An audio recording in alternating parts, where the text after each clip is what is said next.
Hi there! In today's video, I'll show you how to enter and end calls using physical buttons on your Samsung Galaxy S23. Let's get started. So, as a first step, we need to open Phone app and then click on these three dots on the right corner.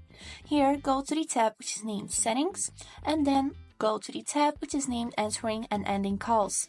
Here, we would need to enable these two functions which is named Press Volume Up to answer calls and Press Side button to end calls.